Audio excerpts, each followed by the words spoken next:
Hello everyone, welcome back to my new blog. तो आज की ब्लॉग की शुरुआत कर रही हूँ, वो भी बहुत दिनों से। और ये ब्लॉग की शुरुआत हो रही है मेरे मायके से, और बहुत दिनों बाद मैं ब्लॉग शूट कर रही हूँ क्योंकि बहुत दिनों से मैं मायके आई थी और इसमें मम्मी का तबीयत बहुत ज़्यादा ख़राब हो गया था। तो इसलिए मैं कोई भी ब्लॉग नहीं डाल पा रही थी क्योंकि मैं कुछ भी शूट नहीं कर रही थी। बहुत टेंशन था, बहुत मम्मी की इतनी ज़्यादा तबीयत ख़राब थी ना कि कुछ भी समझ नहीं आ रहा था। सासाराम हम लोग सासाराम भी पहले दिखवाए थे, फिर दिल्ली दिखवाए, अब फिर पटना मम्मी गई थी कल, तो वहाँ से कुछ डॉक्टर सब बताए, दवाई वाई दिए हैं, तो गिठिया का कुछ प्रॉब्लम बताए हैं। तभी उसका दवाई चल रहा है, इंजेक्शन भी चल रहा है, तो कुछ कल से कुछ आराम हो जा, धीरे धीरे बुझा रहा है। तभी यहाँ पर बाबू भी मम्मी को थोड़ा परेशान कर रही थी, तो वो पानी में जाके पूरा छप्पर छप्पर करती रहती है, तो वहीं मम्मी इसको हटा रही थी। अभी मम्मी का ज़्यादा उतना ठीक नहीं है, लेकिन धीरे धीरे शायद ये दवाई ठीक हो करे, असर करे। हम तो भगवान से प्रार्थना करें कि जल्दी ठीक हो जाए। उसके बाद शाम का टाइम था, तो मम्मी बोली कि चलो तुम लोग को मंदिर में घुमा लाते हैं। बाबू भी घर में बैठे बैठे पूरा दिन वैसे हो जाती है, रोने लगती है, बोर भी हो जाती है। तब इसको ऐसे पापा कभी कभी ले जाते हैं, तो लेकिन आज मैं भी मंदिर गई थी मेरी फ्रेंड से मिलने। तो मैं सोची कि चलो उससे भी मिल लूँगी, मंदिर भी घूम लूँगी थोड़ा सा हम भी। तो यहाँ पे हम लोग हो गए रेडी और यहाँ पे निकल गए हम मार्केट के लिए। तो यहाँ पर मार्केट होते हुए ही मंदिर जाते हैं। तो मार्केट में हमें कुछ लेना नहीं था, तो रात थोड़ा हो गया था, निकलते निकलते हमारा 7 बज गया था। और यहाँ पे हम आ गए थे मंदिर में। और यहाँ पर आप देख सकते हैं एक दादी थी, वो उसके उनको भी बहुत दौड़ा रही थी। तो ये है हमारा मंदिर। यहाँ पर राम लक्ष्मण सीता जी का मंदिर है, और इधर हनुमान जी का भी छोटा सा मूर्त है, वहाँ छोटा सा मंदिर है। तो ये मंदिर सब एक में ही सबका विराजमान है मूर्ति।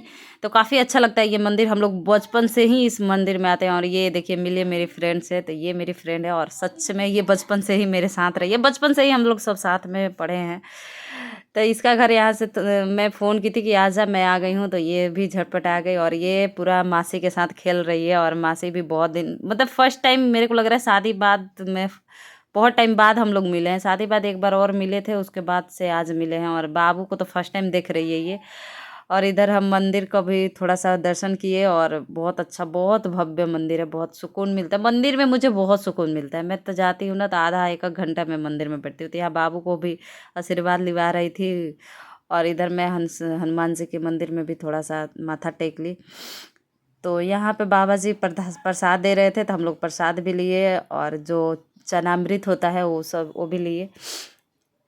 उसके बाद यहाँ पे बाबू को घंटी बजाना था, तो उसकी माँ से उसको घंटी बजवा रही है। और बहुत टाइम बाद मिलने का एक अलग ही खुशी रहती है। शादी, इसकी भी शादी होने वाली है, तो बहुत अच्छा भी लग रहा है। चलो भाई, हम दोस्त, सारे दोस्त की शादी हो गई है, बस यही एक लास्ट बच्ची है, तो इसका भी अब हो ही जाएगा। क्योंकि अभी ये इस साल में ना 2 फ्रेंड की शादी हो गई, एक इसकी हो एक की जाएगी, हो एक गई, और। अब इसकी लास्ट बच्ची है, इसकी भी अब जल्दी से विदाई करनी है। उसके बाद हम लोग मंदिर में भी थोड़ा सा बात किए कि खड़े थे, भगवान जी का पूजा वूजा हो गया था, तो हम लोग दिखा रहे थे कि यार इस मंदिर में हम लोग पहले, जब अभी भी दशहरा होता है ना, तो बहुत लोग आते हैं पूजा करने। तो वहीं बता रहे थे कि इस मंदिर में हम लोग कितना आते थे, प्रसाद लेने आते थे। फिर यहाँ पे ना नवमी के दिन रोटी का क्या तो बोलते हैं उसको, वो बटता था, रोट सॉरी रोट बटता था। तो वो भी हम लोग हर 10वीं के दिन आते थे। नवमी के दिन तो कुछ और मिलता था, 10वीं को वो मिलता था, तो 10वीं को हम लोग ज़रूर लेने आते थे। और 9 दिन हम लोग इसमें दिया भी जलाने आते थे। बहुत अच्छा से सजता था, बहुत भव्य लगता है। और यहाँ पर बहुत सारे मतलब जैसे राम जी का जो आगमन हुआ था ना, जब मूर्ति स्थापना होता, तो उस टाइम भी बहुत भव्य सजाया हुआ था। तो काफ़ी अच्छा लगता है यहाँ पर मंदिर में ही। हम लोग शुरू से बचपन से यहाँ पर बैठते भी थे आके, बहुत अच्छा लगता था। तो उसके बाद यहाँ पे हम लोग बैठ के थोड़ी सी बातें भी की है, क्योंकि बहुत टाइम बाद मिले थे, तो सोचे कि थोड़ी बातें भी कर ले। और थोड़ा सा मैं वीडियो भी बना रही थी, तो मैं इसको बोल रही थी तू कुछ बोल मेरे वीडियो में, तो पता नहीं कर रही थी तू बोल मैं बोल ऐसे ही कर रहे थे। तो हम दोनों में से कोई नहीं बोल रहा था, तो मैं दोनों ही साथ में बोले, कुछ कुछ बोले, तो वो वीडियो में शायद रिकॉर्ड नहीं कर पाई हूँ। उसके बाद हम चल दिए घर। 1 घंटे तक हम लोग बात भी किए। उसके बाद अब सोचे कि चलो भाई रात हो रही है, अब घर चलते हैं। तो ये अपने घर चली गई, इसको बाय बाय बोल दी मैं, और मैं निकल गई अपने घर के लिए, क्योंकि भाई मेरे को भी लेट हो रहा है।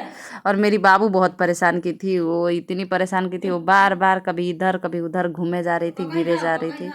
तो मम्मी बोलने लगी कि चलो अब चलते हैं। उसके बाद रास्ते में आते समय ना मुझे ये वाला दुकान दिखा, और ये दुकान ना इस दुकान पर भी मैं बचपन से ही, ये भाभरा होता है यहाँ पे। उसके बाद आलू वाला पकौड़े मिलते थे, फिर कचरी मिलती थी, मतलब ये सब पकौड़े का बहुत अच्छा दुकान है, और यहाँ से बचपन से हम लोग पकौड़े ले जाते थे। और इसकी सबसे खास होती है भाभरा चाट, जो कि हम लोग बचपन से ही यहाँ पर खाते थे, बहुत अच्छा लगता था। उसके बाद हम आ गए बाबू के लिए डायपर लेने। पता है जब मेरा भाई छोटा था ना, तो वहाँ उस दुकान से ना खूब भावरा चाट ले आया है। अब तो लाता ही नहीं, अब तो बहुत बदमाशी करता, कहता है तू जाके खुद ले आ। लेकिन पहले बचपन में ना बहुत ले आता था, बोल देती थी तो हमेशा जाके ले आ देता था।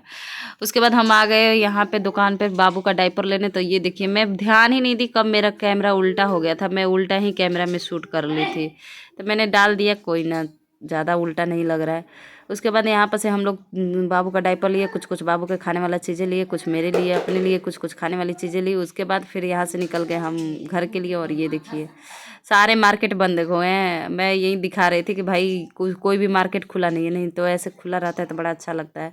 तो अभी रात बहुत हो गया था ना, तो सारे मार्केट बंद भी हो गए थे। फिर हम आ गए घर, और घर आकर मैंने खाया ये भाभरा। ये वाला भाभरा ना काफ़ी टेस्टी था, सच में बहुत टेस्टी था। मैं टेस्ट करके देखी कि पहले वाला स्वाद है कि नहीं है, लेकिन सेम टू सेम वही स्वाद था जो पहले मैं खाती थी। तो अभी मुझे चाट नहीं मिला, तो मैंने सिर्फ यही पैक करवा लिया था बूट वाला पकौड़ा, तो मैं यही खाती हूँ, यही खा ली। उसके बाद मैं और मेरे बाबू का टिक्का देख सकते हैं, हम दोनों का फैल चुका है। पता है इतना गर्मी हो रहा है, इतना अभी के टाइम में ही इतना तेज़ गर्मी हो रहा है कि मत पूछिए। और ये जो कपड़े मैं आज पहनी थी ना, सच में बहुत कंफर्टेबल था, इससे तो मुझे गर्मी का एहसास भी नहीं हो रहा था।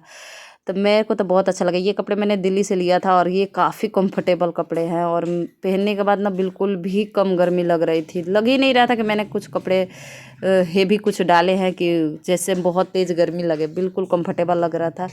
तो ये मुझे काफ़ी कपड़े अच्छे लगे। तब मैं सोच रही हूँ ना, कब की बारी जाऊँगी तो फिर से मैं ये इस टाइप के ही कपड़े लूँगी, काफ़ी कंफर्टेबल है, काफ़ी अच्छे भी है। और यहाँ बाबू को मैं बाय बुलवा रही थी, तो चलिए बाबू के बाय के साथ ब्लॉग को करते हैं एंड। और ये ब्लॉग आप सबको कैसा लगा बताइएगा ज़रूर, कमेंट कीजिएगा, और प्लीज़ जाते जाते एक लाइक सब्सक्राइब ज़रूर कीजिएगा। तो thank you so much, bye bye and take care, good night.